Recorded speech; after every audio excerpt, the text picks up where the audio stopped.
Salam əziz dostlar, növbəti dərsimizin mövzusu yenə də idarəetmə panelinin elementlərlə bağlı olacaq. Bu dəfə biz skaner və kamera avadanlıqlarının kompüterə quraşdırılması ilə məşğul olacağıq.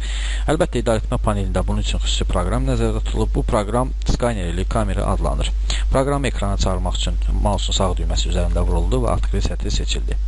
Qarşıya çıxan skaner ilə kamera pəncərəsinə diqqət yetirək. Pəncərədə hal-hazırda heç bir skaner və kamera avadanlığı yoxdur. Bu onu göstərir ki, bizim kompüterə skaner və kamera avadanlığı bərkidilməyib, yəni birləşdirilməyib və yaxud da quraşdırılmayıb. Əlbəttə, biz skaner və kamera avadanlığını virtual olaraq da kompüterə yükləmək olar. Məsləhət görülür ki, skanerin özü olsun və onun yükləmə diski olsun ki, biz kompüterə yükləyək. Amma ümumilikdə skaner və kamera ilə bağlı olan bütün problemlər bu proqram vasitəsilə həll olunur.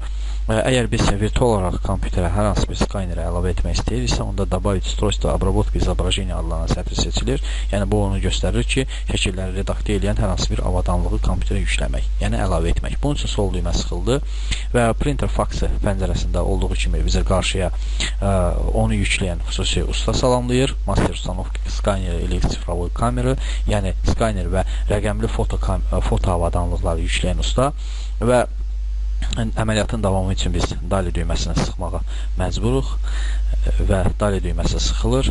Növbəti pəncərə əməliyyatın kompüterə yüklənməsi üçün təklif edir.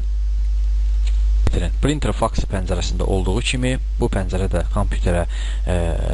kompüterdə mövcud olan müxtəlif avadanlıqların və müxtəlif şirkətlərin hazır proqram driverləri demək olar ki, mövcuddur. Məsələn, biz elə Epson şirkətini götürəcəyik və Epson şirkətinin hər hansı bir Epson foto adlanan digital kamerasını, yəni rəqəmli kamerasını kompüterə yükləyəcəyik. Bunun üçün biz Epson şirkətinin özünü və modelini seçdik. Dali düyməsini sıxdıq və avtomatik определение port adlanan sətr avtomatik qeyd olunur. Bu o deməkdir ki, kompüterin özü rəqəmli kameranın qoşulduğu portu avtomatik tapsın və sətrin bu cür seçilməsi məsləhətə uyğundur. Dali düyməsini növbəti dəfə sıxdıq və əlbəttə bütün avadanlıqlarda olduğu kimi bu avadanlığın da adının bu cür əks olunmasını təklif edir. Dali düyməsi sıxırıq və beləliklə qatovunu verdik. Və bundan sonraki əməliyyat göstərdiyimiz kamera avadanlığının kompüterə yüklənməsi baş verir. Yəni, driverlər bir-bir Windows qovluğundan göstərilən proqrama yüklənir və nəticədə ekrana yüklədiyimiz kamera proqramını görmüş oluruq. Beləliklə, ekranda hal-hazırda Zaranda yüklədiyimiz kamera proqramıdır, yəni rəqəmli kamera proqramıdır və əlbəttə bu cür proqrama məxsus olan avadanlığı kompüterə qoşmaqla həmin avadanlığı kompüterdə çox rahatlıqla istifadə etmək olar.